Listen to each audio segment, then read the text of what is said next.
اللهم صل على سيدنا محمد يا رب صل.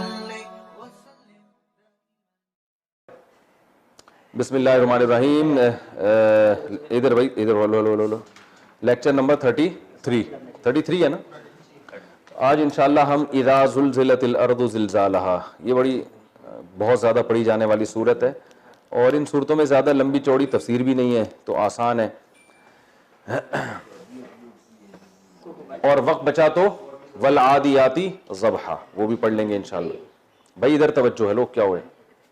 اذا زلزلت الارض، اذا کا معنی اب خود بھی بول لیا کریں، اذا جب زلزلہ، زلزلہ، زلزلہ یزلزلو، یہ باب آپ نے پڑھا نہیں ہے کیونکہ بہت کم استعمال ہوتا ہے تو اس لیے میں نے بتایا نہیں تھا. یہ یکرمو سے ملتا جلتا ہے، صحیح ہے نا. جیسے اکرم یکرمو ہے نا، تو زلزلہ یزلزلو اس کا معنی ہوتا ہے زلزلہ آنا. بہت آسان ہے، اردو میں استعمال ہوتا ہے. زلزلت یہ مجہول ہے. اذا زلزلت الارض، ارض کسے کہتے ہیں؟ زمین کو. انگلش میں ارتھ. بہت سے انگلش کے الفاظ عربی سے انگلش میں گئے ہیں کیونکہ عربی قدیم زبان ہے نا، تو بہت سے عربی کے الفاظ جو ہے نا وہ کہاں گئے ہیں؟ انگلش میں گئے ہیں. تو ارتھ، یہ جو ارض عربی کا ہے، یہی انگلش میں جا کے کیا بن گیا؟ ارتھ.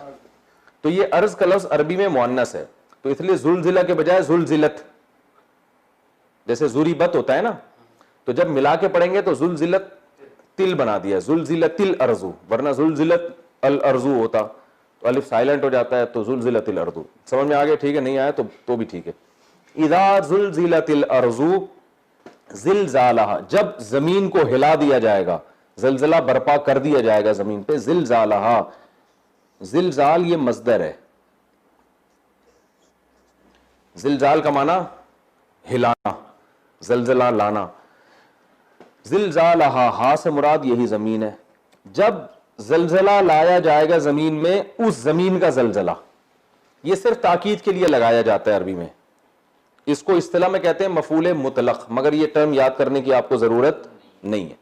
جیسے عربی میں کہا جاتا ہے ضربتہ، میں نے مارا اس کو، ضربن مارنا، میں نے مارا اس کو ضربن. ضربن کا معنی کیا ہے؟ مارنا. تو یہ مارنے کا لفظ صرف تاکید کے لیے بڑھایا جاتا ہے. میں نے مارا اس کو تو مارنا، مارنے والا مارا میں نے، کچھ اور نہیں سمجھ لینا، کیونکہ بعض دفعہ کنایہ کا بھی احتمالات ہوتے ہیں نا کہ پتہ نہیں کیا انہوں نے مارا ہوگا، تو ہو سکتا ہے پیار کرنے کو مارنے سے تعبیر کر رہے ہوں، کچھ بھی ہو سکتا ہے. تو یہ تاکید لگائی جاتی ہے.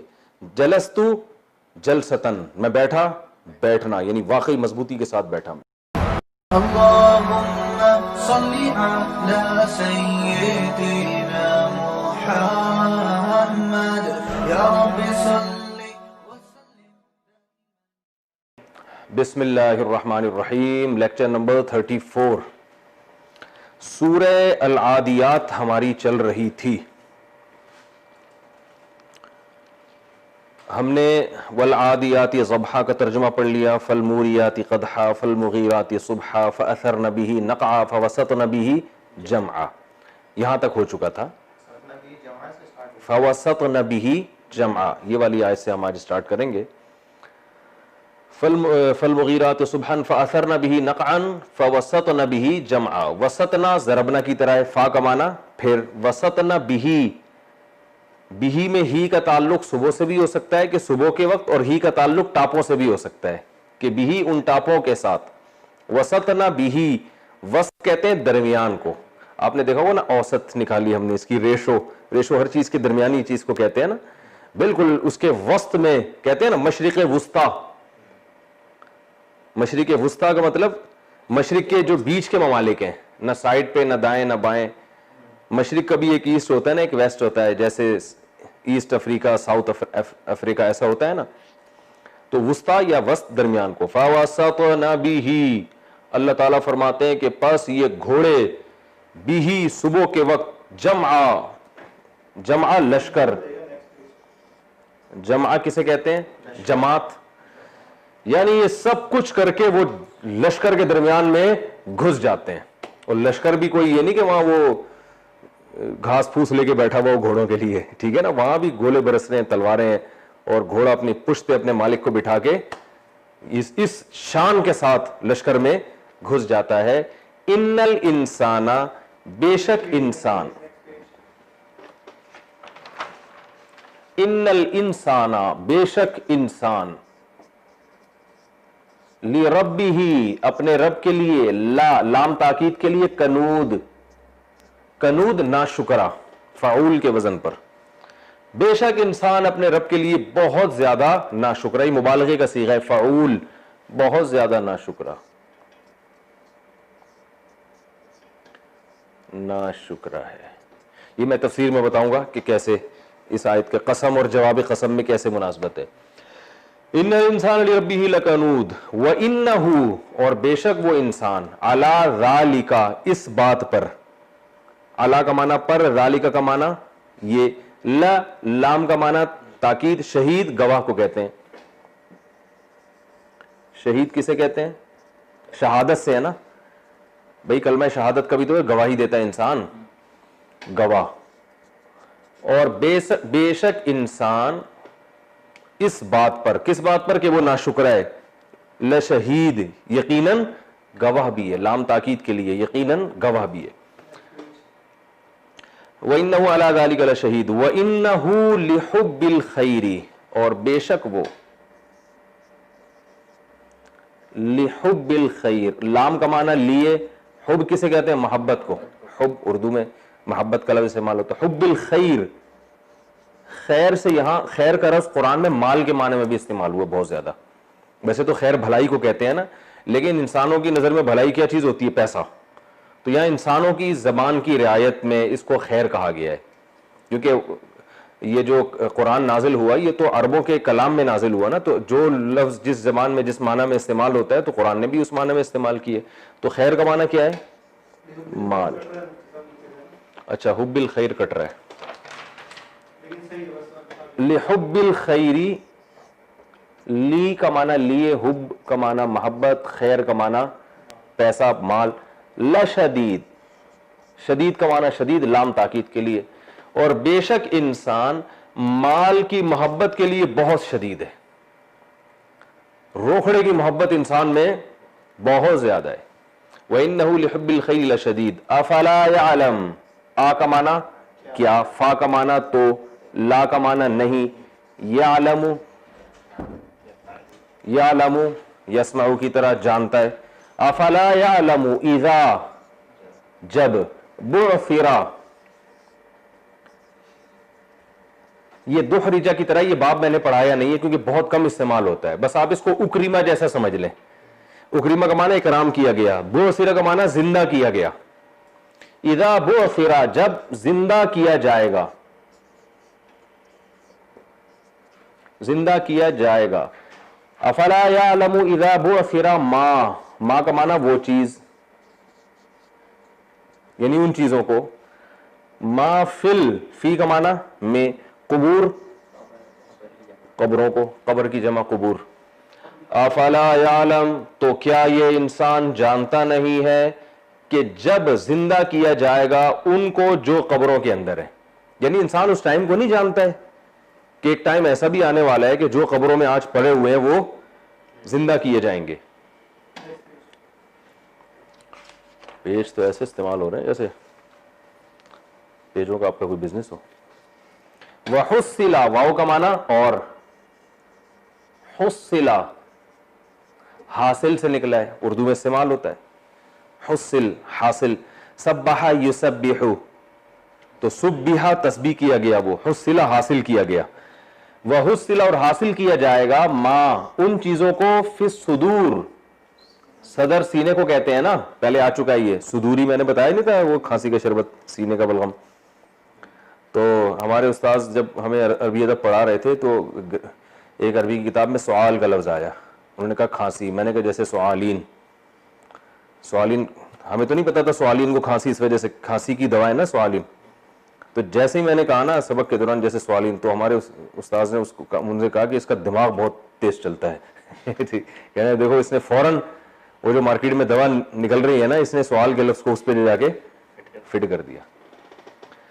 وَحُصِّلَ مَا فِي الصُّدُورِ، اور اب وہ استاذ ابھی موجود ہوتے تو صدور سے میں صدور ہی بتاتا, بڑے خوش ہو جاتے, کہہ رہے ہیں یار وَحُصِّلَ مَا فِي الصُّدُورِ, اور حاصل کر دیا جائے گا وہ ان چیزوں کو جو سینوں میں ہے. تو سینے میں راز ہوتے ہیں نا, تو وہ راز حاصل کر دیے جائیں گے, نہیں وہ باہر نکال دیے جائیں گے, کیونکہ ہم تو یہ سمجھتے ہیں کہ ہمارے راز پہ کوئی فاش نہیں ہو سکتا. تو اللہ فرماتے ہیں سینوں میں چھپے راز بھی حاصل کر لیے جائیں گے, یعنی ان کی بھی پوری انکوائری کی جائے گی, وہ بھی باہر نکال لیے جائیں گے.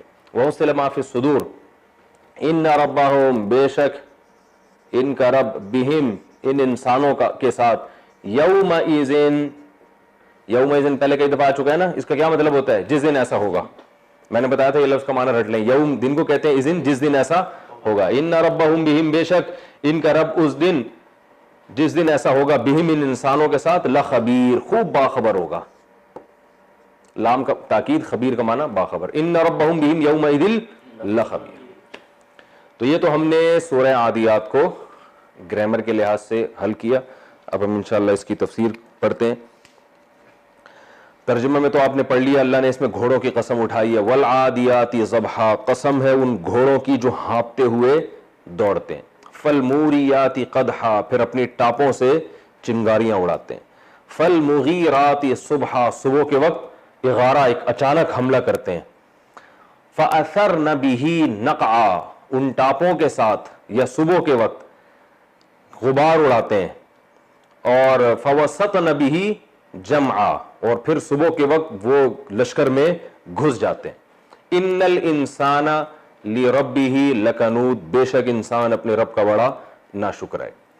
تو اس کی تفسیر یہ ہے کہ اللہ تعالیٰ نے اس میں گھوڑوں کی قسمیں اٹھائی ہیں اور گھوڑے کی کیفیت کو بیان کیا ہے کہ چاہے وہ کافروں کا گھوڑا ہو یا مسلمانوں کا گھوڑا ہو. حکیم الامہ نے لکھا ہے, حضرت مولانا صلی تھانوی رحمہ اللہ نے, کہ اس سے جہادی گھوڑے ہی مراد لینا اس پہ کوئی دلیل نہیں ہے. مطلق گھوڑے ہیں, گھوڑا چاہے کافر کا ہو مسلمان کا ہو, ہر ایک کے ساتھ وفا کرتا ہے. تو کافروں کے گھوڑے بھی اسی طرح ہی حملہ کرتے ہیں جیسے مسلمانوں کے. تو اللہ نے ایک مثال دی ہے کہ دیکھو گھوڑے جو ہیں کیسا اپنے مالک کے ساتھ وفا کرتا ہے. گھوڑے کے ذمہ کام کیا ہے کہ اپنے مالک کو پشت پہ بٹھا کے گھمسان کی لڑائی میں جس میں قتل کا پورا خطرہ ہو, اور اس کا منظر اتنا دہشتناک ہوتا ہے کہ آپ دیکھیں نا جانور بھی تو بدک جاتے ہیں نا, ایسا وحشت والا منظر جب بھی کوئی جانور اپنی آنکھوں سے دیکھتا ہے تو وہ بھی بدکتے ہیں. ہم نے تو وہ دیکھا ہے نا کہ کہیں آپ بکری کو لے کے جا رہے ہیں, تھوڑا سا پانی آئے وہ گھبراتی ہے, گدھے کو آپ دھکا دو وہ نہیں جا رہا ہوتا, ٹھیک ہے نا, ایسے گھبرا جاتے ہیں. سب جانوروں میں بھی ایک خوف اللہ نے رکھا ہے. تو شیر کو آپ دیکھ لیں, جب بہت سارے بھینسوں کا جھنڈ آتا ہے تو شیر بھی پتلی گلی سے نکل جاتا ہے, وہ بھی شیر نہیں رہتا. تو سامنے سے تیر برس رہے ہوتے ہیں, تلواریں برس رہی ہوتی ہیں, تو اللہ فرماتے ہیں گھوڑا اپنے مالک کو اپنی پشت پہ بٹھا کے, جو مالک نے کام لگایا ہے کہ بھائی گھمسان کی جنگ میں مجھے لے جا کے ڈال دو, تو گھوڑا کیا کرتا ہے کہ نہ صرف یہ کہ مالک کی اس جو کام مالک نے لگایا اس کو پورا کرتا ہے, بلکہ اس پورا کرنے میں بھی ایک شان کے ساتھ پورا کرتا ہے. مشکل کام جب لگایا جائے نا تو کتنی انسان ٹینشن میں آتا ہے, ایسے یوں ٹیڑھا میڑا ہو جائے گا, ہائے یہ کیا مصیبت. جیسے آپ بچوں کو صبح اٹھاؤ نا, بولے جاؤ ذرا 3 انڈے لے کر آؤ, صبح سوتے ہوئے اٹھاؤ ناشتے کے لیے, تو کیسے جا رہے ہوتے ہیں نا باتیں بنا کے, اور بڑبڑا بھی رہے ہوتے ہیں, اور یہ کیا مصیبت ہے اٹھا دیا, یہ اس طرح سے ہو رہا ہوتا ہے. تو کوئی آدمی گھر آئے اور بیگم اس کو دوبارہ بولے کہ انڈے تو آپ بھول ہی گئے, دہی انڈے دونوں چیزیں کہیں تھی, تو کیسے جا تو رہا ہوتا ہے کیونکہ ظاہر ہے GHQ سے حکم آیا اس کو, لیکن کیسے منہ بڑبڑاتا ہوا جا رہا ہوگا نا. تو اطاعت کا ایک طریقہ یہ ہوتا ہے, اور ایک طریقہ یہ ہوتا ہے اس شان کے ساتھ کہ ہانپتے ہوئے جا رہے ہیں, اور ایسی شان کے ساتھ کہ ٹاپوں سے چنگاریاں اڑا رہے ہیں اور غبار اڑا رہے ہیں, اور جو ہے نا صبح کے وقت بھی حملہ کر رہے ہیں. صبح کے وقت, صبح بھی ایک چستی کی علامت ہے, ورنہ جتنے قوم میں پوستی ترین لوگ ہیں ان کا تو ناشتہ دوپہر 2 بجے ہو رہا ہوتا ہے. تو صبح کا ہونا بھی ایک چست ہونے کی علامت ہے کہ صبح کے وقت وہ حملہ کرتے ہیں. اور فوسطن به جمعا, جماعت کے بیچ میں گھستے ہیں. ورنہ انسان کو جب اتنے تیر آ رہے ہوں, تلوار آ رہے ہوں, تو وہ کوشش کرتا ہے چلو حملہ بھی کرنا ہے تو سائڈوں سے چلا جاؤں میں. لیکن اللہ فرماتا ہے گھوڑا یہ نہیں کرتا, گھوڑا کہتا ہے بھائی جہاں مالک لے کے جا رہا ہے تو جہاں جا رہا ہے وہیں گھسوں گا. تو اللہ فرماتے ہیں کہ یہ گھس جاتا ہے. تو اس سے پتہ چلتا ہے کہ بے شک انسان اپنے رب کا بڑا ناشکر ہے, کیونکہ گھوڑا اپنے مالک کے ساتھ جو وفا کر رہا ہے, جتنا گھوڑے کا اپنے مالک کے ساتھ تعلق ہے اس سے زیادہ تعلق انسان کا اپنے خالق کے ساتھ ہے. لیکن انسان اپنے خالق کے ساتھ اس طرح سلوک نہیں کرتا. اسے اللہ نے نماز کا حکم دیا کیسے سستی کرتا ہے, روزے کا حکم دیا کیسے سستی کرتا ہے, والدین کی اطاعت کا حکم دیا کیسے سستی کرتا ہے. تو بہت کم لوگ ہوتے ہیں جو اللہ کے ساتھ وفا کرتے ہیں حقیقی معنوں میں. تو اللہ نے فرمایا ان الانسان لربہ لکنود, بے شک انسان اپنے رب کا بہت بڑا ناشکرا ہے. وانہ علی ذلک لشہید, اور فرمایا کہ یہ جو دعویٰ ہم کر رہے ہیں خود انسان خود بھی اس پر گواہ ہے. گھوڑوں کے حالات دیکھ لے, کتوں سے عبرت حاصل کرنی چاہیے, کتا کیسی وفا کرتا ہے. تو اللہ فرماتے ہیں خود انسان اس پر گواہ بھی ہے. یہ تو ہم نے انسان کو یاد دہانی کے لیے کہہ دیا, تو ایک شکایت ہے انسان سے اللہ تعالیٰ کو. وَإِنَّهُ عَلَى ذَلِكَ لَشَهِيدٌ وَإِنَّهُ لِحُبِّ الْخَيْرِ لَشَدِيدٌ. اب انسان کی جو بے وفائی ہے نا, اگلی آیت میں اس کی وجہ بیان کی جائے گی, اور اس سے اگلی آیت میں اس وجہ کا علاج بتایا جائے گا. یعنی اگلی آیت جو ابھی ہے نا اس میں یہ بتایا جائے گا کہ یہ ناشکرا ہے کیوں, ناشکرا ہے کیوں, اور اس سے اگلی آیت میں اس ناشکری کا علاج کہ یہ اپنے اندر پیدا کر لو تو یہ ناشکری ختم ہو جائے گی. تو ناشکرا تو ہے, یہ دعویٰ کیا. ناشکری ہونے کی وجہ کیا ہے؟ فرمایا فلا یعلم وانہ لحب الخیر لشدید, کہ یہ مال کی محبت اس میں بہت زیادہ ہے. تو دولت کی محبت ہے, اور دولت کی محبت کیوں ہے؟ دولت سے انسان کی خواہشات پوری ہوتی ہیں. غریب آدمی اپنی خواہشات لے کے بیچارہ دنیا سے چلا جاتا ہے, وہ تو بیچاروں کو جگہ جگہ رشتوں سے ٹھکرا دیا جاتا ہے. ابھی ایک صاحب میرے پاس آئے, کہنے لگے یار وہ میں جہاں بھی پیغام بھیجتا ہوں میری تنخواہ دیکھ کے مجھے جواب دے دیتے ہیں, تو میری شادی نہیں ہو رہی. تو میں نے تنخواہ پوچھا, بیچارہ اتنا غریب تھا, میں نے کہا یار یہ تو تم نکاح کا پیغام بھیج کہاں رہے ہو؟ اس نے چند علاقے بتایا. میں نے کہا آپ وہاں نہ بھیجو پیغام, آپ ایسی جگہ پیغام بھیجو جہاں جس کے ابا کی تنخواہ آپ سے بھی کم ہو, تو وہ مان جائیں گے. کہہ رہے یار وہ میرا معیار نہیں ہے پھر. تو میں نے کہا آپ کا معیار جتنا آپ کی چادر ہے وہ چادر دیکھ کے پاؤں پھیلاؤ نا. تو غربت تو اللہ کی طرف سے ہوتی ہے, غربت تو کوئی عیب نہیں ہے اس میں. تو ہمارے نبی صلی اللہ علیہ وسلم دنیا کے مسکین ترین انسان تھے, تو غربت عیب نہیں ہے. لیکن جتنے آپ ہو اور تمنائیں آپ, میں نے کہا کیوں آپ سے کوئی خاتون کرے گی, وہ بیچاری اپنے باپ کے گھر اتنا اچھا کھا رہی تھی, وہ آپ تو اس کو بیچارے کو غربت میں رکھو گے, تو وہ کیوں کرے گی آپ سے؟ کوئی ظرف ہو کسی کا بہت بڑا تو اچھی بات ہے. تو انسان کی یہاں تمنائیں پوری نہیں ہوتی. لوگ سمجھتے ہیں دولت مندوں کی ہر تمنا پوری ہوتی, وہ بھی نہیں ہوتی. لیکن بہرحال پیسہ جو ہے نا خواہشات پوری کرنے کا ایک بہت بڑا ذریعہ ہے. تو اصل مقصد کیا اللہ فرماتے ہیں؟ یہ خواہشات کا غلام ہے. اور جب آپ کسی سے وفا کرتے ہیں تو اپنی خواہشات کو قربان کرنا پڑتا ہے. جیسے گھوڑا جب وفا کرتا ہے نا تو اپنی خواہشات کو قربان کرنا پڑتا ہے. گھوڑے کا بھی دل چاہتا ہے میں بس گدھے کی طرح نا وہ ریت میں کلا بازیاں کھاتا رہوں. جیسے گدھا نہیں کلا بازیاں کھاتا, دھوپ لے رہا ہوتا ہے اور ڈیچو کر رہا ہوتا ہے, گھوڑے کے بھی یہی دل چاہتا ہے کہ یار جیسے سارے گدھے وہ ایسے آرام سے پڑے ہوئے ہیں اور کلا بازیاں کھا رہے ہیں, اور جب چاہو آواز پھاڑ کے چیخنا شروع کر دیتے ہیں, ڈھیچو, کوئی روکنے والا نہیں ہے. تو ہم بھی یہی کریں. ہمیں کیا ضرورت ہے اتنی اسپیڈ سے بھاگیں کہ وہ سانس ایسا پھولتا ہے گھوڑے کا. آپ جاگنگ کر کے دیکھو پتہ چلتا ہے سانس پھولنا کتنی بڑی ٹینشن ہے انسان کے لیے. اور پھر میں جاؤں گا تو میرے آنکھ میں بھی تیر لگ سکتا ہے, گردن بھی کٹ سکتی ہے. تو یہ ساری خواہشات پہ کنٹرول کیا گھوڑے نے. تو اللہ فرماتے ہیں انسان کے اندر ٹینشن کیا ہے؟ انہ لحب الخیر لشدید, یہ پیسے کا لالچی. اور پیسے کا لالچی کیوں ہے؟ پیسے سے خواہشات پوری ہوتی ہے, تو خواہشات کی لالچ ہے اس کے دل میں. تو یہ خواہشات اس کو خدا کی غلامی سے روکتی ہیں. خواہشات زنا بھی کرواتی ہیں, خواہشات کہتی ہیں سود بھی کھاؤ, خواہشات کہتے ہیں بوڑھے ابا کو اولڈ ہوم میں جمع کرا دو, خواہشات کہتی ہیں بیوی کے ساتھ وفا نہ کرو, عورت شوہر کی کڑوی کسیلی برداشت نہ کرے, جو رشتہ داریاں ٹوٹ رہی ہیں, جو اللہ کے ہر طرح سے حق تلفی ہو رہی ہے, تو اس کی بیسک وجہ ہے خواہشات. اور خواہشات چونکہ پیسے سے پوری ہوتی ہیں, یعنی بڑی وجہ پیسہ ہے, تو اس لیے ساری دنیا کس کے پیچھے بھاگ رہی ہے؟ پیسے کے. ہم نے تو دیکھا ہے زیادہ تر جو غیر مسلم ہے نا وہ تو بہت ہی پیسے کو خدا سمجھتے ہیں, وہ تو ہر چیز میں بس پیسہ, ان کو پتا ہے بھائی ہر چیز پیسے سے پوری ہو رہی ہے. تو اللہ نے فرمایا انہ لحب الخیر لشدید, پیسے کو بے پناہ محبت ہے. اب آگے اللہ علاج بتا رہے ہیں افلا یعلم اذا بعثر ما فی القبور, اس کو معلوم نہیں ہے کہ جب مردوں کو بھی قیامت کے دن زندہ کیا جائے گا. تو یعنی یہ بتایا جا رہا ہے کہ بھئی یہ دنیا مسافر خانہ ہے, ہمیشہ رہنے کی جگہ نہیں ہے. ایک وقت آئے گا قبر میں جاؤ گے اور پھر ایک وقت آئے گا قبر سے نکلو گے. جس بچے کو یہ پتا ہو کہ میرا ایگزام بھی ہوگا 1 سال کے بعد, وہ تو یونیورسٹی میں پڑھائی میں محنت کرے گا, پان گٹکے میں اسنوکر میں ٹائم ضائع نہیں کرے گا. آج میں ایک بچے سے پوچھ رہا تھا کہ لاک ڈاؤن میں سنا ہے آپ کچھ بھی نہیں کر رہے, ساری پڑھائی وڑائی چھوڑ دیے, سنا ہے سارا دن پب جی اور کمپیوٹر کھیلتے رہتے. اس نے کہا مسکرا کے کہا, میں نے کہا ماشاءاللہ فیوچر آپ کا امید ہے کہ بہت ہی اچھا ہوگا.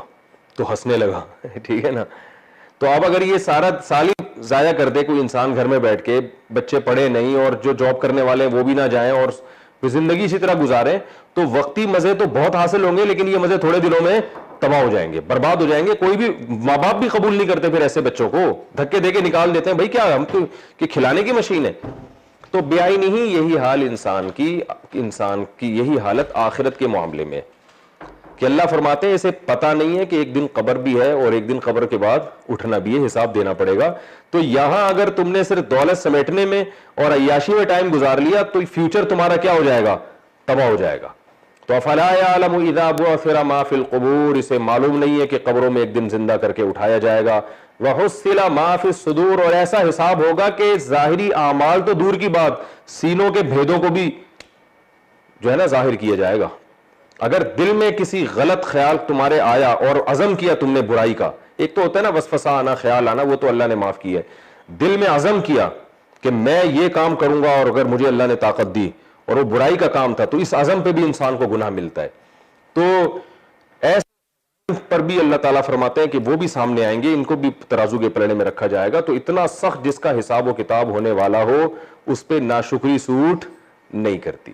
تو یہ اس کا علاج بتایا گیا. وَحُصِّلَ مَا فِي الصُّدُورِ إِنَّ رَبَّهُمْ بِهِمْ يَوْمَئِذٍ لَخَبِيرٌ. فرمایا جس دن ایسا ہوگا تمہارا رب تم سے بہت باخبر ہوگا, یعنی اب بھی باخبر ہے, اس وقت بھی باخبر ہوگا, اسے سب پتا ہوگا کہ کون کیا کارنامے کر کے آیا ہے.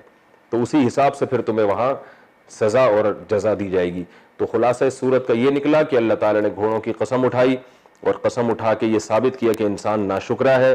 پھر ناشکری کی وجہ بیان کی کہ دل میں دولت کی محبت ہے, اور اس دولت کی محبت کو ختم کرنے کا طریقہ بتایا آخرت کا استحضار. تو اس سے ہمیں پتہ چلتا ہے کہ ایک تو پیسے کی محبت دل سے کم کرنی چاہیے. کیسے کم کرنی چاہیے؟ علماء کہتے ہیں صدقات و خیرات خوب کرو. جب پیسہ جیب سے نکلے گا نا تو دل میں دولت کی محبت کم ہوگی. دوسرا اس طرح سے بھی کہ روزانہ 24 گھنٹے میں کچھ ٹائم نکال کے یہ اپنا یعنی مراقبہ کرنا چاہیے کہ بھائی ایک دن میں مروں گا.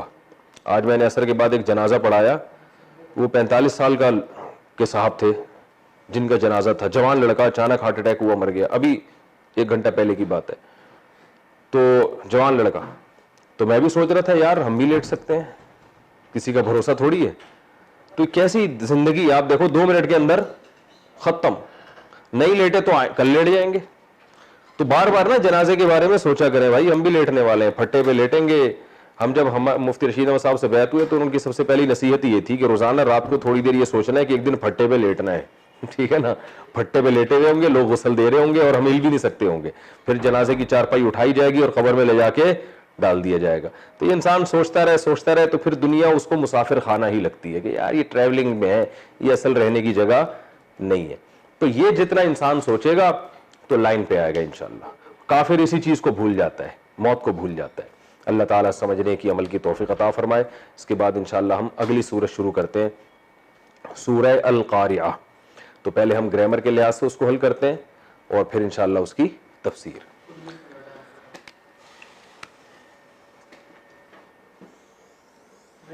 اب نماز میں جب یہ سورت پڑھیں گے تو سمجھ میں آئے گی نا, والعادیات ضبحا. عادیات دوڑنے کو کہتے ہیں, ادب. واسع خان, سمجھ میں آ رہا ہے؟ تم مشہور کرا دیا میں نے تمہارے کو پوری دنیا میں. لوگوں نے کمنٹ نیچے لکھے ہوتے ہیں واسع خان کو دکھاؤ تو صحیح. یار تم دکھا تو دو اپنے آپ, کھڑے ہو شاباش, کیمرے میں دکھاؤ اپنے آپ. لوگ کہہ رہے ہوتے ہیں واسع خان کہاں ہے؟ یہ میرا بھانجا ہے.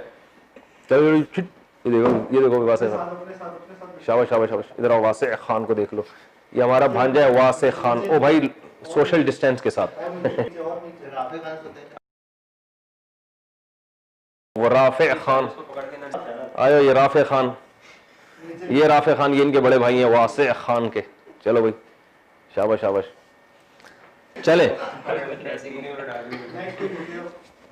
اچھا, عثمان بھائی کی بھی زیارت کرانی ہے. سارا سیٹ اپ جو شروع کروایا نا تفسیر کا, یہ جتنا چل رہا ہے یہ سارا عثمان بھائی کا کیا کرایا ہے. مجھے گن پوائنٹ پہ مجبور کرنے والے اس تفسیر کے لیکچر کے عثمان بھائی ہیں, تو ورنہ مجھ سے کوئی کام لینا آسان کام نہیں ہے. انہوں نے پیچھے پڑھ پڑھ کے یہ تفسیر کا گرامر کا لیکچر شروع کرایا, پھر پورا مینجمنٹ ساری عثمان بھائی کی ہے جو بیٹھے ہوئے ہیں. یہ میری جو ویب سائٹ بنانے والے یہی ہیں عثمان بھائی, جو پہلے مجھے انٹرنیٹ پہ لانے والے یہ ہیں. صحیح ہے نا. اچھا بھائی آگے چلتے ہیں. سورہ القاریعہ, بسم اللہ الرحمن الرحیم. القاریعہ, یہ صیغہ تو آپ کو پتا ہوگا ضاربتن کی طرح. قرع کا معنی ہوتا ہے ضربہ کی طرح دروازہ کھٹکھٹانا. ما ہمتی الا مقارعۃ العدا خلق الزمان وہمتی لم تخلقی. شاعر کہتا ہے کہ نہیں ہے میری ہمت, یعنی میرے ارادے نہیں ہے, الا مقارعۃ العدا, سوائے اس میرا کام 24 گھنٹے یہ دشمنوں کے دروازے جا کے کھٹکھٹانا, ٹھک ٹھک ٹھک ٹھک. لوگ تو دشمن کو دیکھ کے بھاگتے ہیں نا, تو شاعر کہہ رہے ہیں میرا تو کام ہی یہی ہے کہ کہیں دشمن نظر آئے تو دروازہ جا کے نوک کرتا ہوں میں. یہ شاعر کا اسٹائل ہے بھائی. ما ہمتی الا مقارعۃ العدا خلق الزمان, اور بعض لغات میں خلیقہ ہے, تو زمانہ پرانا ہو گیا مگر میرے ارادے پرانے نہیں ہوا. آج بھی مجھے جب بھی کہیں پتہ چلتا ہے کوئی دشمن ہے تو اس کا دروازہ مجھے کھٹکھٹانے میں وہی مزہ آتا ہے جو پہلی دفعہ مزہ آیا تھا. کسی دن اس کو چپیٹ پڑ گیا نا طبیعت سے شاعر کو, تو پھر یہ مزہ نہیں آئے گا. خیر, تو قرع کا معنی کیا ہوتا ہے؟ دروازہ کھٹکھٹانا. قاریعہ کھٹکھٹانے والی. القاریعہ, اللہ فرماتے ہیں کھٹکھٹانے والی. کھٹکھٹانے کو اردو میں انگلش میں تو نوک کرنا کہتے ہیں, لیکن یہ نوک کا لفظ اس کے لیے بہت ہلکا ہے. نوک تو ایسے ہوتا ہے ٹک ٹک ٹک تمیز سے. یہ جو کھٹکھٹانا ہے نا, یہ جیسے ہمارے یہاں لوگ دیسی طریقے سے دروازہ کھٹکھٹاتے ہیں تو اس کو کھٹکھٹانا کہتے ہیں. کھٹکھٹانا, کھڑکھڑانا, کھڑکھڑانا اور چیز ہوتی ہے یار. کھٹانا. القاریہ کھٹکھٹانے والی. مل قاریہ, ماں کا معنی کیا, یعنی ایو شیء, کون سی چیز ہے کھٹکھٹانے والی. القاریہ کھٹکھٹانے والی. مل قاریہ کیا چیز ہے کھٹکھٹانے والی. وما ادراکا مل قاریہ, یہ ما ادراکا پہلے کمپلیٹلی میں بیان کر چکا ہوں, میں دوبارہ اس کو ریپیٹ نہیں کروں گا. تمہیں کیا پتا کہ وہ کھٹکھٹانے والی کیا چیز ہے. جیسے پہلے آیا تھا نا وما ادراکا, نہیں یہ پہلے یہ کون سی, یہ ہم جو تفسیر کے لیکچر پڑھے اس میں یہ لفظ آ چکا ہے. وما ادراک ما لیلۃ القدر, ٹھیک ہے نا. تمہیں کیا پتا کہ لیلۃ القدر کیا ہے, تو ما ادراک مل قاریہ, تمہیں کیا پتا کہ کھٹکھٹانے والی کیا چیز ہے. یوما, وہ دن. یکونو, یکونو ینصرو کی طرح یکونو ہونے کے معنی میں آتا ہے. یوم یکون الناس, جس دن ہوں گے لوگ. کل, کاف کا معنی کیا ہوتا ہے؟ طرح. یہ پہلے لفظ گزر چکا ہے نا, یہ لفظ بھی کاف کا معنی ہوتا ہے طرح, یہ پہلے گزر چکا ہے لفظ. یہ کہاں گزرا ہے؟ کعصف ماکول. الم تری کیف فعل ربک فجعلہم کعصف ماکول, کھائے ہوئے بھس کی طرح بنا دیا. تو کل فراش, یوم یکون الناس, کل الفراش تھا اصل میں, کل سوری الفراش. یوم یکون الناس کل فراش, کل یعنی الفراش تھا اور شروع میں کا لگا تو ملا کے پڑھتے ہیں کل فراش. کل فراش, فراش کہتے ہیں پتنگا. پتنگا کسے کہتے ہیں؟ یہ جو پروانے ہوتے ہیں نا, بارشوں میں پروانے نہیں آتے جو آگ کے قریب جا رہے ہوتے ہیں, بہت زیادہ ہوتے ہیں نا یہ. المبسوس, کل فراش المبسوس.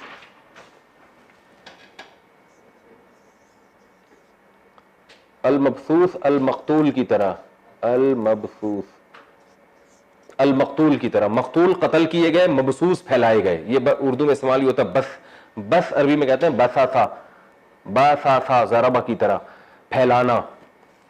سورہ واقعہ میں آتا ہے نا وہ کیا ہے, اذا وقت الواقعۃ لیس وقت وکاذبہ خافضۃ رافعہ اذا رجت الارض وبست الجبال بسا, پہاڑوں کو پھیلا دیا جائے گا, بسا پھیلانا.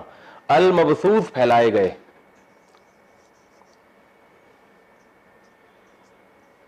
پھیلائے گئے. کل فراش المبسوس کا مطلب کیا ہوا؟ وہ دن یکون الناس, ہو جائیں گے لوگ, کل فراش, پتنگوں کی طرح, المبسوس, بکھرے ہوئے. جیسے پتنگے نہیں الٹے سیدھے, جب بارشوں میں بارش تھمتی ہے تو کیسے اتنے پورے پورے ڈھیر لوگ پہلے اٹھایا کرتے تھے پتنگوں کے, ایسے پتنگے, تو ایسے انسان پڑے ہوئے ہوں گے. یوم یکون الناس کالفراش المبثوث وتکون الجبال, واو کا معنی اور, تکونو یہ تکونو تنسرو کی طرح, کیونکہ جبال مؤنث ہے تو تنسرو آ رہا ہے ینسرو کے بجائے. وتکون الجبال, جبال جبل کی جمع ہے. جبل کسے کہتے ہیں؟ پہاڑی, بہت استعمال ہوتا ہے قرآن میں. جبل الطارق ہے نا, اور جبرالٹر جسے کہتے ہیں, تو یہ جبل سے ہی نکلا ہے, جبل طور. تو جبال اس کی جمع. وتکون الجبال, اور ہو جائیں گے پہاڑ, کالعہن, کل وہی ہے العہن تھا, العہن کہتے ہیں روئی کو, کپاس کاٹن. المنفوش, نفش کہتے ہیں روئی دھلنا, روئی کو جو نہیں ایسے دھونا جاتا ہے, جب کچھ بنایا جاتا ہے اس سے روئی کو ایسے, پہلے خواتین سویٹر بنتی تھی نا ونس اپون اے ٹائم, تو اس میں ایسا ہی ہوتا تھا. جو جتنی بھی گورنمنٹ اسکول کی جو فیمیل ٹیچر ہوتی ہے ان کا کام سارا دن بیٹھ کے سویٹر بننا ہی ہوتا تھا. تو یہ اس دور کی بات کر رہا ہوں. اب وہ موبائل سے, اب موبائل آ گیا تو سویٹر بننے کی ضرورت ہی نہیں ہے ان کو. تو جتنے سویٹر گورنمنٹ اسکول کی جو ٹیچرز فیمیل ہوتی تھیں, ہمارے قریب میں ایک اسکول تھا نا بچوں کا, خواتین کا, تو میں وہاں جب بھی جاتا تھا تو وہاں جتنی فیمیل ٹیچرز تھیں ان کا کام ہوتا تھا سویٹر بننا. بہت پرانی بات کر رہا ہوں, جب ہم بہت ہی چھوٹے ہوا کرتے تھے. تو نفش کا معنی, نفش کا معنی روئی دھلنا. المنفوش دھنی ہوئی, جس کو دھونا گیا ہو, مقتول کی طرح. وتکون الجبال, اور ہو جائیں گے پہاڑ, کالعہن روئی کی طرح, المنفوش دھنی ہوئی روئی. یعنی پہاڑ ایسے ہلکے پھلکے ہو کے جیسے روئی کے گالے نہیں اڑ رہے ہوتے, اس طرح سے ہو جائیں گے. وتکون الجبال کالعہن المنفوش. فاما, یہ وہی اما ہے جو سورہ والضحیٰ میں آیا تھا, اما الیتیم فلا تقہر, بہرحال کچھ بھی ہو جائے. فاما, بہرحال. فاما من, وہ شخص, ثقولت,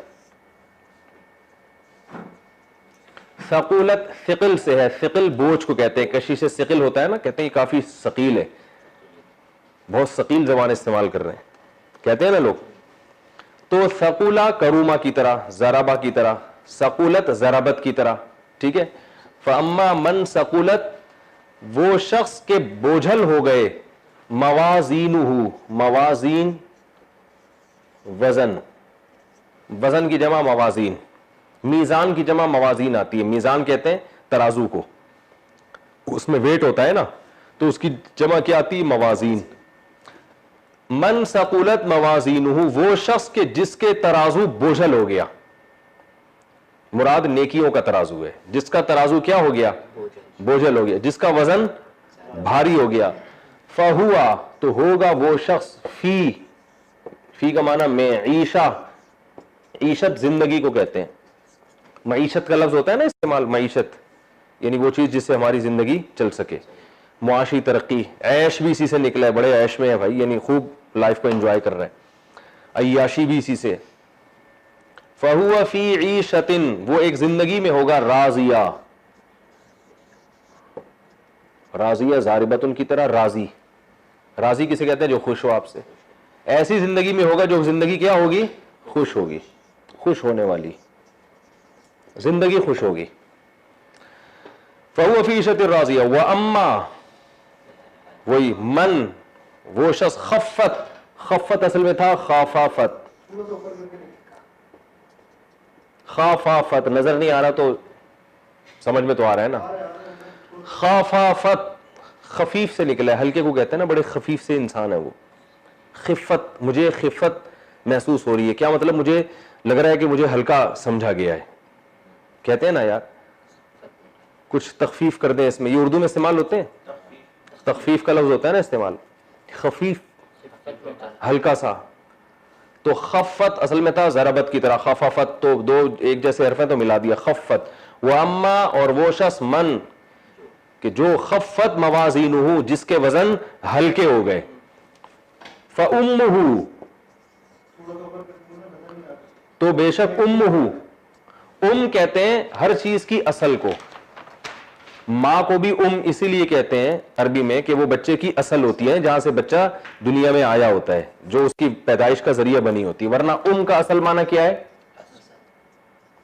اصل، کسی بھی چیز کی اصل کو. ٹھکانے کو بھی کہتے ہیں کیونکہ وہ انسان کی کیا ہے؟ اصل ہے، وہاں سے نکلتا ہے. بھائی دیکھو، آپ کو ایک آدمی کبھی وہاں بیٹھا ہوا نظر آ رہا ہے، کبھی وہاں بیٹھا ہوا نظر آ رہا ہے، آپ کہتے ہیں یار تمہارا اصل ٹھکانا ہے کدھر؟ پتہ ہی نہیں چلتا، کبھی درخت کے نیچے بیٹھے ہو، کبھی انڈا موڑ پہ بیٹھے ہو.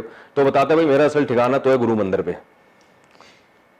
تو مطلب کیا ہے کہ ٹھکانے کا مطلب بھائی گھوم پھر کے بالآخر میں نے جانا وہاں ہوتا ہے، میں جہاں بھی بیٹھتا ہوں تو نکلتا وہاں سے ہوں میں. اس کو ٹھکانے کو کہتے ہیں. تو فَأُمُّهُ کا مطلب یہاں پر کیا ہوگا؟ اس کا ٹھکانہ، یعنی بہرحال اس نے لوٹ کر کہا نا ادھر ہی. فَأُمُّهُ جس کے وزن کا ترازو کم ہو گیا، فَأُمُّهُ تو بے شک اس کا ٹھکانہ ہاویہ. ہاویہ جہنم کی ایک وادی ہے، اللہ سب کو بچائے. فَأُمُّهُ ہاویہ تو اس کا ٹھکانہ کیا ہے؟ ہاویہ ہے. اور ہوا یہوی کا معنی ہوتا ہے گرنا، لڑکنا. تو ہاویہ لڑکنے والی، یعنی وہ کوئی بھی چیز اس میں گرے گی نا وہاں پہ، تو اس لیے اس بہت گہرائی میں ہے وہ جہنم، تو اس لیے اس کا نام کیا ہے؟ ہاویہ. لیکن آپ کو اس کی ضرورت نہیں ہے، بس آپ یہ نام یاد رکھیں، ہاویہ جہنم کی ایک وادی ہے. وما ادراک ما ہی، ہاں فأمہ ہاویہ تو اس کا ٹھکانہ کیا ہے؟ ہاویہ ہے. وما ادراک اور تمہیں کیا معلوم؟ ما ادراک تو آسان ہے، ما ہی اصل میں تھا ما ہی. ماں کا معنی کیا چیز ہے؟ ہیا کا معنی یہ ہیا، ہوا کا معنی وہ، اور ہیا کا معنی ایک عورت کے لیے استعمال ہوتا ہے نا. تو یہ چونکہ مؤنث ہے، آخر میں جو ہا لگی ہے نا، یہ ہائے وقف کہلاتی ہے. ٹھیک ہے نا؟ بس یوں سمجھ لیں کہ کلام کے وزن کو برقرار رکھنے کے لیے یہ استعمال یہاں پر ہو رہی ہے. وما ادراک ما ہیا جب عربی میں وقف کرتے ہیں تو بعض دفعہ ہا بھی لگا دیتے ہیں آخر میں. ٹھیک ہے نا؟ تو فأمہ ہاویہ تو اس کا ٹھکانہ جہنم کی وادی ہے. وما ادراکا تمہیں کیا پتا؟ ما ہیا یہ جہنم کی وادی کیا چیز ہے؟ نارن آگ ہے، حامیہ جلنے والی، گرم. حامیہ یہ بھی اس میں فاعل ہے، گرم ہونے والی، یعنی گرم آگ. یہ آگ ہے گرم جس میں ان کو ڈالا جائے گا. تو یہ تو اس کا میں نے تھوڑی سی گرامر بتا دی. اس کی تفسیر بہت آسان ہے، مختصر ہے، 5 منٹ میں ہو جائے گی انشاءاللہ. القاریات اچھا، ہر سورت کا شان نزول نہیں ہوتا. لوگ پوچھ رہے ہوتے ہیں اس کا شان نزول کیا ہے. بس شان نزول یہی ہے کہ اللہ نے عبرت کے لیے ایک چیز نازل کی ہے، بتانے کے لیے، قیامت کی ہولناکیاں بیان کی ہیں. کیونکہ مکی صورتوں میں زیادہ تر آخرت کی چیزیں زیادہ ہیں، تاکہ انسان پہلے آخرت پر یقین مضبوط ہوگا تو پھر اعمال کے لیے تیار ہوگا نا، پھر آگے حکام نازل ہوں گے. القاریات ملقاریہ اللہ فرماتے ہیں کہ کھٹکھٹانے والی، یعنی یہاں مراد ہے کانوں کو کھٹکھٹانے والی. ملقاریہ تمہیں کیا معلوم کہ وہ قاریہ کیا چیز ہے؟ وما ادراک ملقاریہ پھر اللہ فرماتا ہے تمہیں کس نے بتایا کہ قاریہ کیا؟ یہ تمہیں کیا پتا کہ وہ قاریہ؟ یہ 3 دفعہ جو تکرار کیا گیا نا اس کی شان کو بیان کرنے کے لیے. تو یہ کوئی یعنی وہ کھٹکھٹانے والی چیز معمولی نہیں ہے، کیونکہ جب سور پھونکا جائے گا اور جو تباہی ہوگی تو انسان کے کانوں کو وہ دستک دے گی، اور انسانوں کے کانوں کو کھٹکھٹائے گی، وہ دستک دے گی. جیسے کوئی دشمن دروازے پہ آ کے جب دستک دیتا ہے تو کیسے کانپ اٹھتے ہیں نا. تو ابھی انسان چونکہ غفلت کے پردوں میں سب، کوئی ڈرامہ دیکھ رہا ہے، کوئی فلم دیکھ رہا ہے، کوئی لائف کو انجوائے کر رہا ہے، کوئی تفریح میں لگا ہوا ہے، کوئی شراب میں لگا ہوا ہے. تو اللہ فرماتے ایک چیز آنے والی ہے، ایسی آفت جو انسانوں کے دروازوں کو اور ان کے کانوں کو کھٹکھٹائے گی. سب کی توجہ پھر جب دروازہ کوئی دھڑ دھڑ نوک کر رہا ہو تو سارے کام چھوڑ کے توجہ کہاں ہوتی ہے؟ اسی طرف ہوتی ہے کہ اچانک اس ٹائم پہ کون آ گیا. تو اس لیے اللہ نے اس کی ہولناکی کو بیان کیا کہ وہ بھی اسی انداز سے آئے گی کہ ساری دنیا ہر کام چھوڑ کر توجہ کس کی طرف ہوگی؟ اسی سور کی طرف ہوگی. تو اللہ فرماتے ہیں یوم یکون الناس کالفراش المبثوث جب وہ کھٹکھٹانے والی آئے گی جو انسانوں کے کانوں کو پھاڑ دے گی. تو یوم یکون الناس یہ وہ دن ہوگا جب لوگ کالفراش المبثوث بکھرے ہوئے پتنگوں کی طرح ہوں گے. اتنی بڑی دنیا میں پہلا سور جب اسرافیل علیہ السلام اس سور میں پھونک ماریں گے تو اتنی بڑی تباہی آئے گی، جو آواز کی طاقت سے نا زلزلہ آئے گا زمین میں، اور اتنی بڑی تباہی آئے گی، انسان ایسے مریں گے، بہت کثرت سے آبادی ہوگی، ایسے مرے پڑے ہوئے ہوں گے جیسے پتنگے بارشوں میں. ہم نے تو بچپن میں دیکھے اتنے بڑے بڑے ڈھیر پتنگوں کے، صبح کے وقت کیسے وہ رات کو شمع جلتی تھی تو مرتے ہیں نا وہ اس پہ آ کے، اور کوئی پاؤں کے نیچے آ رہا ہے، ایسے ڈھیر لگ جاتے ہیں تو انسانوں کے بھی ایسے لاشوں کے ڈھیر لگے ہوئے ہوں گے. یوم یکون الناس کالفراش المبثوث وتکون الجبال کالعہن المنفوش. دنیا میں سب سے زیادہ طاقتور اور مضبوط چیز پہاڑ سمجھا جاتا ہے. پہاڑوں کی ہسٹری بہت پرانی ہوتی ہے. آپ کوئی گھر دیکھیں تو اس کی ہسٹری ہوگی 100 سال 200 سال. 200 سال کے بعد وہ آثار قدیمہ میں, 100 سال کے بعد آثار قدیمہ میں آ جائے گا. وہ لوگ خوش ہوتے ہیں بھائی 2000 سال 3000 سال. اور یہ پہاڑ کیا ہیں 20-20 ہزار سال پرانے ہیں, بعض ہو سکتا ہے لاکھوں سال پرانے ہوں. تو جب سے بنے اپنی جگہ پر پڑے ہوئے, ان کی جڑیں زمین میں زیادہ ہوتی ہیں. جتنی ہائٹ ہوتی ہے نا پہاڑ کی جڑ اس سے زیادہ زمین کے اندر ہوتی ہے. اس لیے قرآن میں پہاڑوں کو کیلوں سے تعبیر کی ہے. کیل اوپر کم ہوتی ہے, نیچے زیادہ ہوتی ہے. تو اللہ فرماتے ہیں یہ اتنے مضبوط پہاڑ جو ہے نا وہ آواز کی ایسی طاقت ہوگی کہ تمہیں ایسے لگے گا جیسے روئی ہے جس کے گالے ہوا میں اڑ رہے ہیں. وَتَكُونُ الْجِبَالُ كَالْعِهْنِ الْمَنْفُوشِ. اور یہ سب کچھ اللہ اس لیے تباہ کرے گا کہ اب جو آزمائش کا ٹائم تھا ختم ہو گیا, اب رزلٹ کا ٹائم ہے. تو یہاں دوسرے سور کا تذکرہ نہیں ہے, لیکن احادیث میں اور قرآن میں دوسرے مقام پر آتا ہے کہ دوسرا سور پھونکا جائے گا, اس کے بعد مردے قبروں سے اٹھیں گے اور پھر اللہ تعالیٰ کیا کریں گے کہ اعمال تولے جائیں گے. فَأَمَّا مَنْ ثَقُلَتْ مَوَازِينُهُ, جس کی نیکیاں بڑھ گئیں بوجھل ہو گئیں, فَهُوَ فِي عِيشَةٍ رَاضِيَةٍ, وہ ایک ایسی زندگی میں ہوگا کہ زندگی اس سے خوش ہوگی.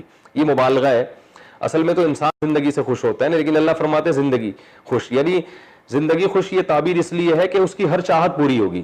دنیا میں آپ کوئی دیکھیں نا, کوئی بہت ہی ہر کام اس کا پورا ہو رہا تو ہم کہتے ہیں یار اس کی تو لائف اس سے لگتا ہے خوش ہو گئی ہے. کہتے ہیں نا یار اس کی تو زندگی اس پہ بڑی مہربان ہو گئی ہے, کہتے ہیں نا, حالانکہ زندگی تھوڑی کسی بھی مہربان ہوتی ہے. تو یہ قرآن کا ایک یعنی تعبیر ہے کہ جو بہت جو آدمی خوش ہوتا ہے تو ہم کہتے ہیں زندگی ہی اس پہ مہربان ہو گئی ہے. تو اللہ فرماتے ہیں اس کی زندگی اس سے خوش ہوگی. یعنی ایسا لگے گا کہ جیسے جو یہ چاہ رہا ہے اس کی لائف اس کی چاہت کو پورا کر رہی ہے. تو پورا تو اللہ ہی کر رہا ہوگا اور یہ زندگی سے خوش ہوگا. فَهُوَ فِي عِيشَةٍ رَاضِيَةٍ وَأَمَّا مَنْ خَفَّتْ مَوَازِينُهُ, اور جس کے جو وزن ہے وہ ہلکا ہو گیا, فَأُمُّهُ هَاوِيَةٌ, اس کا ٹھکانہ ایک جہنم کی وادی ہے. وَمَا أَدْرَاكَ مَا هِيَ, تمہیں کیا پتا وہ وادی کیا چیز ہے. نَارٌ حَامِيَةٌ, ایک آگ ہے جلنے والی. تو آخرت کی کامیابی بھی بہت بڑی کامیابی اور ناکامی بھی بہت بڑی ناکامی. تو معاملہ اتنا ہلکا نہیں ہے آخرت کا جتنا ہم سمجھتے ہیں, اور وہ سارا مدار قرآن سے یہ پتہ چلتا ہے اعمال پر. اس میں کہیں بھی نہیں ہے کہ جو 27ویں رات کو مر گیا فَهُوَ فِي عِيشَةٍ رَاضِيَةٍ, کہ وہ ہمیشہ کی جنت میں داخل ہوگا. اور جس کا 27ویں رات کو انتقال نہیں ہوا, لیٹرین میں انتقال ہو گیا کسی کا, ہمارے یہاں اس پر بھی معیار ہوتا ہے کہ وہ چونکہ وہ ٹرین کے نیچے آگے مرے ہیں تو بری موت ہے تو جہنم میں جائیں گے, حالانکہ ایسا کچھ نہیں ہے. یا وہ موشن زیادہ ہوئے تھے ان کو جلاب سے موت ہوئی ہے تو بری موت ہے, یہ ایسا کچھ بھی نہیں ہے. تو اعمال پر مدار ہے. البتہ پیغمبروں کو اللہ تعالیٰ ایسی موت سے بچاتے ہیں جو ان کی شان کے خلاف ہو. تو اس لیے جو مرزا غلام احمد کے بارے میں کہا جاتا ہے نا بیت الخلاء میں مرا تھا, تو قادیانی اس پہ یہ کہہ سکتے ہیں کہ بیت الخلاء میں مرنا کوئی بری چیز تو نہیں ہے. تو پیغمبر کے لیے بری چیز ہے لیکن امتیوں کے لیے بری چیز نہیں ہے. کوئی بھی کہیں بھی دنیا میں جا سکتا ہے, کسی بھی حالت میں جا سکتا ہے. تو نجات کا مدار اعمال پر ہے, ان چیزوں پر نہیں ہے. تو اللہ نے فرمایا جس کے اعمال اچھے ہوں گے وہ عیش کرے گا, اور جس کے اعمال خراب ہوں گے, یعنی اعمال تو کچھ ہر اچھے کے کچھ برے بھی ہوتے ہیں اور ہر برے کے کچھ اچھے بھی ہوتے ہیں, تو اعمال تولے جائیں گے. تولے جائیں گے. تولے کیوں جائیں گے, گنے کیوں نہیں جائیں گے, اس میں بڑی ایک حکمت ہے, یہ پھر کسی اور وقت بتاؤں گا انشاءاللہ. تو بعض دفعہ ایک نیکی بڑی وزنی ہوتی ہے اور ایک گناہ بعض دفعہ بڑا وزنی ہوتا ہے. تو اعمال کو کاؤنٹ نہیں کیا جائے گا بلکہ ویٹ کیا جائے گا. نیکی میں ویٹ پیدا ہوتا ہے اخلاص سے. ایک نیکی ہوتی ہے بڑی بھاری بھرکم ہو جاتی ہے, وہ بعض دفعہ ایک گناہ ہوتا ہے مگر ہوتا ایک ہے مگر ہوتا بہت بھاری ہے. تو ویٹ جو ہے نا نیکی کا بڑھانے کی ضرورت ہے. تو اور اسی طرح گناہ جو وزنی گناہ ہے ان سے انسان توبہ کرے. تو فرمایا کہ وہ نار حامیہ, آگ میں جلے گا. اللہ تعالی ہم سب کو اس سے محفوظ فرمائے. وما علینا الا البلاغ.